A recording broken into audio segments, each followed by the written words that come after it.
Bună tuturor și bine ați venit într-un nou vlog!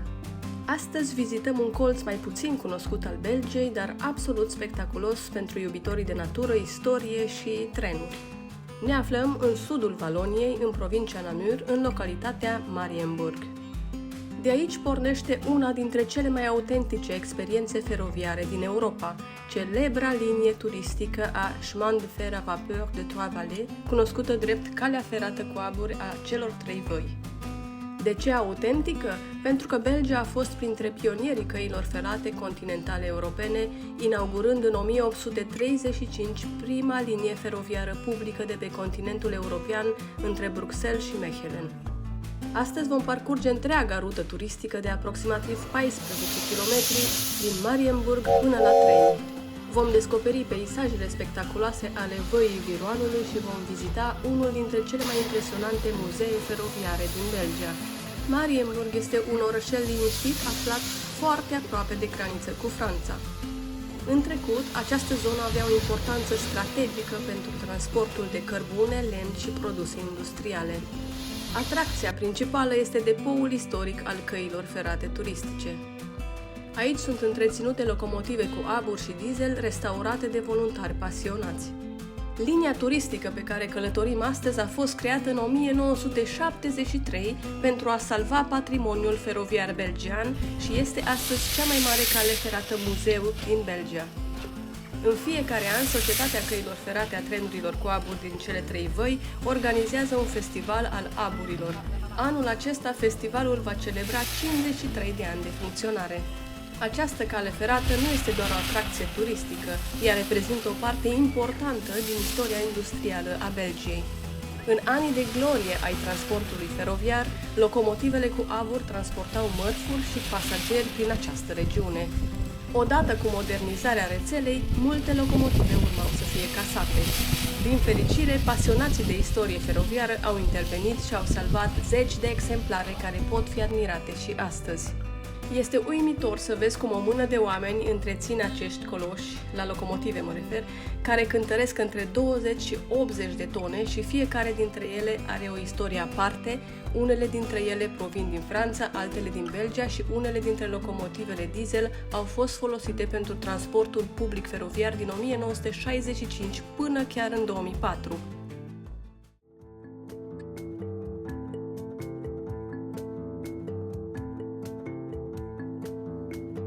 Din gară puteți achiziționa suveniruri din incinta restaurantului.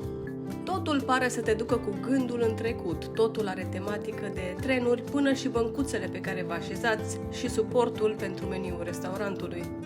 Tot în incinta restaurantului se află și casa de bilete, dar este recomandat să vă achiziționați biletele online pentru că locurile sunt limitate la 100 pe fiecare tren. Tot pe site-ul oficial găsiți și mersul trenurilor. Dacă vreți să călătoriți pe acest tronson cu locomotiva cu aburi, asigurați-vă că rezervați în mod specific acele bilete.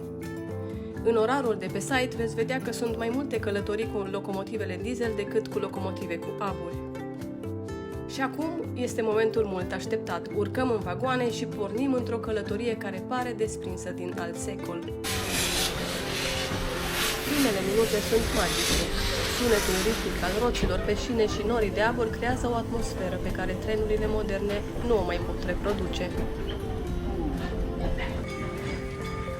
Linia pe care circulăm astăzi făcea parte din vechea rută internațională care continua cândva spre Franța.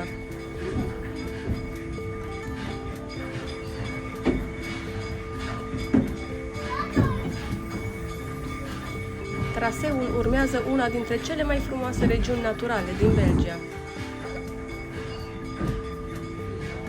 Numele companiei, cele trei văi, vine de la cele trei râuri care trec prin această zonă: Eau Blanche, Eau Noire și Viron.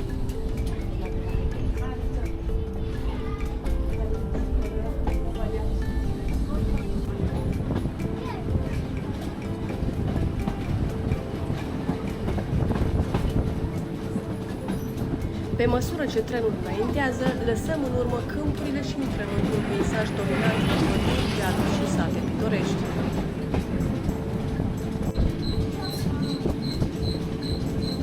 În stânga și în dreapta apar pe rând localitățile din Valea Viroanului. o regiune renumită pentru biodiversitate, pentru peisajele sale care seamănă mai degrabă cu nordul Franței decât cu imaginea clasică a Belgiei.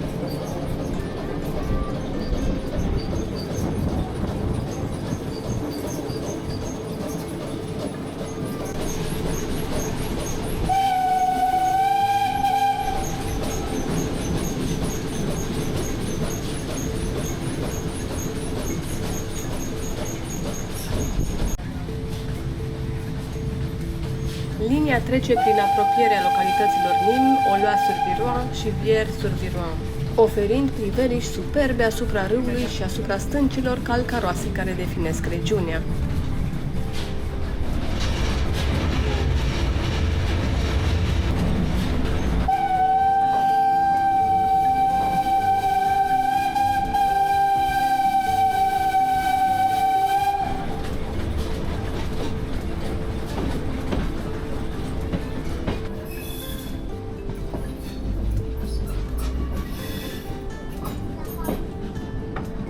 După aproximativ 30 de minute, ajungem la Train, un sat fermecător aflat la doar câțiva kilometri de frontiera franceză.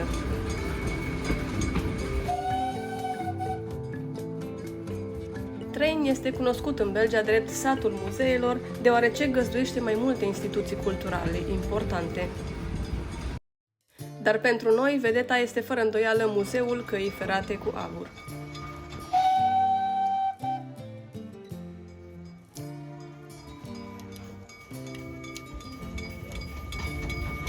Muzeul este amenajat în zona fostei gări internaționale din Train și adăpostește una dintre cele mai impresionante colecții feroviare din Belgia. Chiar de la intrare ai impresia că ai pășit într-o altă epocă. 4 linii expoziționale de aproximativ 100 de metri găzduiesc locomotive cu abur, locomotive electrice și diesel, automotoare și vagoane istorice. Un lucru interesant este că în anii 1800 în Belgia au existat mai multe companii private care au făcut proiecte de construcție și gestionare a căilor ferate în interes comercial, însă guvernul belgian, văzând dificultatea în care se aflau aceste companii, se oferă să cumpere căile ferate în mod progresiv. Astfel, în 1926 se naște SNCB, Societatea Națională a Căilor Ferate Belgiene. În timpul primului război mondial, femeile au fost angajate în curățarea exterioară a locomotivelor și a ustensilelor din atelier. Între cele două războaie mondiale, Societatea Căilor Ferate Belgiene a fost printre primele companii care au recurs la utilizarea mecanografiei. Mecanografia se referă la procesarea mecanică și automatizată a datelor, reprezentând o etapă istorică esențială în modernizarea companiei. Din punct de vedere istoric, înainte de apariția computerelor moderne, SNCB a utilizat departamente de mecanografie pentru a centraliza și procesa volume masive de informații. Procesau statistici și contabilitate. Evidența biletelor vândute, calculele salariale pentru zeci de mii de angajați și gestionarea bugetelor se făceau cu ajutorul mașinilor de calcul mecanice, tabulatoarelor și a cartelelor perforate. În ce privește mersul trenurilor, utilizarea acestor mașini a reprezentat primul pas spre planificarea digitală a rețelei și calcularea optimă a rutelor înainte de implementarea sistemelor informatice din prezent. Muzeul nu înseamnă doar trenuri.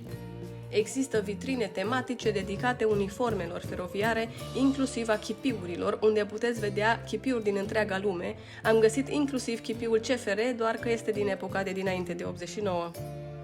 Puteți vedea evoluția lanternelor de semnalizare, a instrumentelor mecanicilor și a echipamentelor folosite în exploatarea căilor ferate.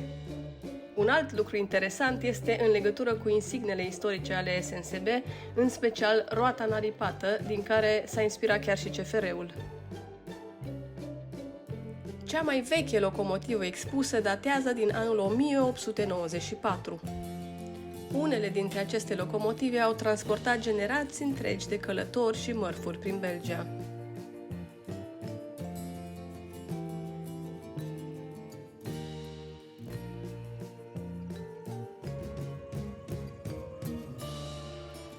unele locomotive cu aburi ca și aceasta, sub numele de 1002, construită în Belgia în 1935, poate atinge chiar și 140 de km pe oră.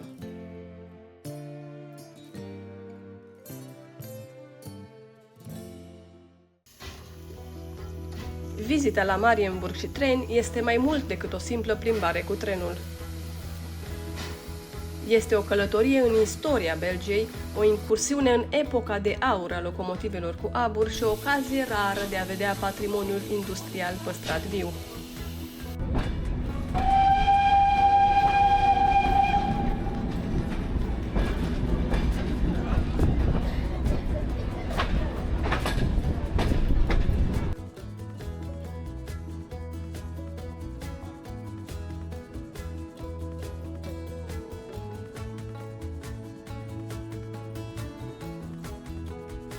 Dacă ajungeți în sudul Belgiei, această experiență merită fără îndoială inclusă pe listă.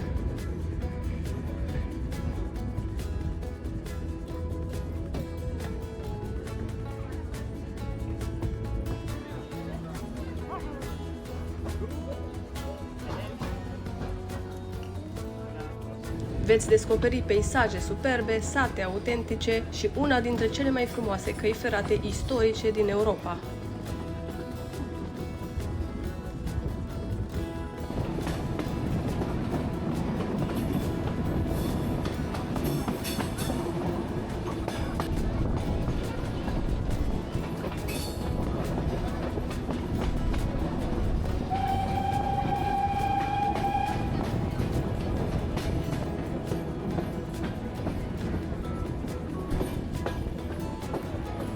Dacă v-a plăcut călătoria de astăzi, nu uitați să dați like și să vă abonați la canalul nostru. Este gratuit.